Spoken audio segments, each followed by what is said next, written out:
बॉलीवुड की खूबसूरत और बेहतरीन अदाकारा इलियाना डिक्रूज की जिंदगी से जुड़े कई ऐसे अनसुने और दिलचस्प किस्से हैं जो उनके फैंस को हैरान कर सकते हैं और एक यूट्यूब वीडियो के लिए ये जानकारियां बहुत ही शानदार साबित होंगी।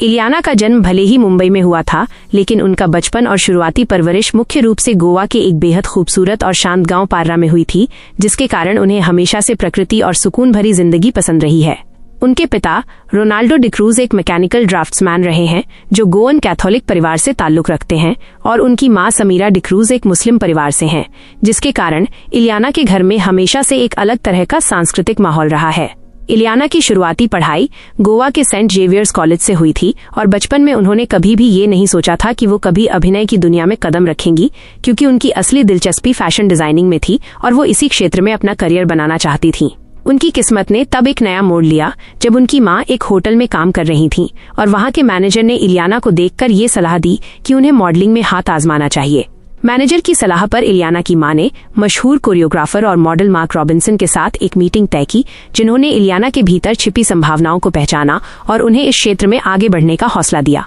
जनवरी 2003 में इलियाना ने अपना पहला मॉडलिंग पोर्टफोलियो तैयार करवाया था, जिसे वह खुद एक बहुत बड़ी नाकामी या डिजास्टर मानती थीं, क्योंकि वो उस समय कैमरे के सामने बहुत असहज महसूस कर रही थीं।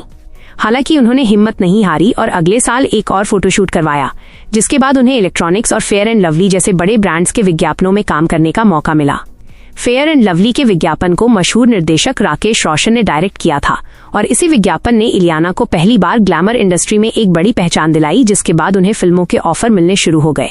इलियाना के करियर की शुरुआत जितनी शानदार दिखती है, उसके पीछे का संघर्ष उतना ही भावुक करने वाला है, क्योंकि जब वो महज 18 साल की थीं, तब उन्हें साल 2006 में तेलुगु फिल्म देवदासु के लिए चुना गया था।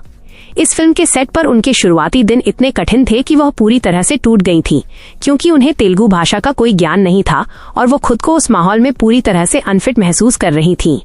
सेट पर कुछ लोगों ने उनके अभिनय और उनकी क्षमताओं पर इस कदर उंगलियां उठाईं कि वो रोते हुए सेट छोड़कर भाग गई थीं और उन्होंने अपनी मां को फोन करके कहा था कि वो यह फिल्म छोड़ना चाहती हैं। उस वक्त उनकी मां ने उन्हें सहानुभूति देने के बजाय पेशेवर प्रतिबद्धता और जिम्मेदारी का पाठ पढ़ाया और सुबह के 3 बजे उन्हें एक ऐसी नसीहत दी जिसने इलियाना की पूरी सोच बदल दी और उन्होंने वापस लौटकर फिल्म की शूटिंग पूरी की।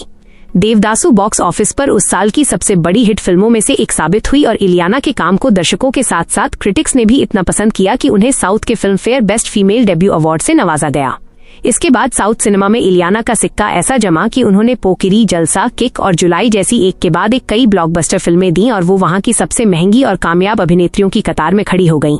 साउथ में अपार सफलता हासिल करने के बाद जब उन्होंने साल 2012 में अनुराग बसु की फिल्म बर्फी से बॉलीवुड में कदम रखा, तो उनके अभिनय के एक नए रूप ने हिंदी दर्शकों का दिल जीत लिया।